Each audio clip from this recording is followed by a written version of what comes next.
আমাদের মৌলিক প্রস্তাবনাগুলো হলো আদর্শিক বাইনারির কালচারাল দ্বন্দ্বের বাইরে গিয়ে মধ্যমপন্থী ছাত্র রাজনীতিকে প্রতিষ্ঠা করা, জাতি ধর্ম বর্ণ নির্বিশেষে অন্তর্ভুক্তিমূলক ছাত্র রাজনীতি তৈরি করা, যেখানে পরিচয়ের ভিত্তিতে কাকে অবমূল্যায়ন করা হবে না।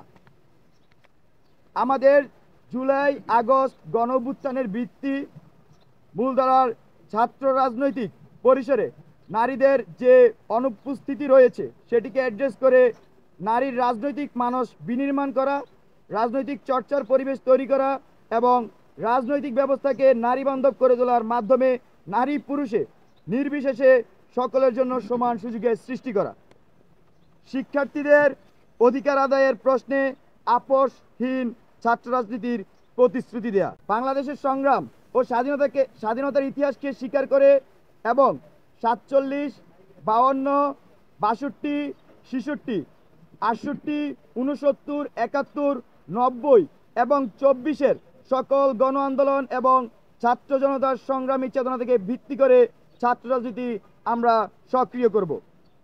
ফ্যাসিবাদকালীন সকল শিক্ষা পরিসরে পরিকল্পিতভাবে যে রাজনৈতিক ডিসএম্পাওয়ারমেন্ট করা হয়েছে এবং গণতান্ত্রিক ব্যবস্থার শিক্ষার্থী সংসদ কাঠামোকে অকার্যকর রাখা হয়েছে, নতুন রাজনীতিতে শিক্ষা প্রতিষ্ঠানগুলোতে শিক্ষার্থী সংসদ কাঠামো পুনর্বহালের সর্বোচ্চ গুরুত্ব আরোপ করা হবে। প্রিয় সাংবাদিক বৃন্দগণ, আমাদের আরেকটি প্রস্তাবনা ছাত্র নাগরিক সংহতি রক্ষার মধ্যে দিয়ে ছাত্র নাগরিক অধিকার প্রতিষ্ঠা ও সংরক্ষণে আমরা গুরুত্বপূর্ণ ভূমিকা রাখব। এছাড়াও এই সকল বাস্তবতাকে সামনে রেখে আমরা আজকে এবং আগামীকাল মূলত আমি আমাদের যে এই সব কিছু আলোকে আমাদের কর্মসূচিটা ঘোষণা করতে যাচ্ছি। আমাদের এই সকল বাস্তবতাকে সামনে রেখে আমরা আজকে এবং আগামীকাল শিক্ষার্থীদের মতামত নেওয়ার প্রক্রিয়ার অংশ হিসেবে জনমত জরিপ ও সদস্য আহ্বান কর্মসূচি ঘোষণা করছি। আজকে অনলাইনে এবং আগামীকাল অনলাইন এবং অফলাইনে আমরা ঢাকা বিশ্ববিদ্যালয় সহ বাংলাদেশের বিভিন্ন শিক্ষা প্রতিষ্ঠানে এই কার্যক্রম পরিচালনা করব।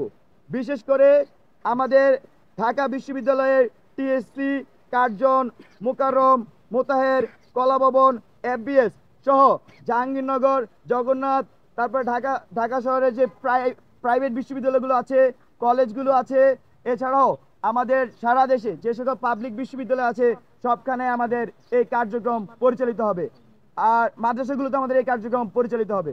পাশাপাশি আমাদের এই সংগঠনের কয়েকটি বৈশিষ্ট্য আমরা আজকের এই সংবাদ সম্মেলনের মধ্যে দিয়ে উল্লেখ করতে চাই। তার মধ্যে আমাদের এই ছাত্র সংগঠন কখনোই লেজুর ভিত্তিক ছাত্র রাজনীতি তারা করবে না। আমাদের এই ছাত্র সংগঠন একটি স্বতন্ত্র ছাত্র সংগঠন হিসেবে আত্মপ্রকাশ করবে, আর আত্মপ্রকাশের যে তারিখ সেটা আমরা এখনো নির্ধারণ করিনি। আমরা এই জনমত জরিপ এবং আমাদের যে চলমান কর্মসূচি, এই কর্মসূচির উপর ভিত্তি করে আমরা আমাদের আত্মপ্রকাশের নির্ধারিত টাইম আপনাদেরকে জানিয়ে দেওয়া হবে।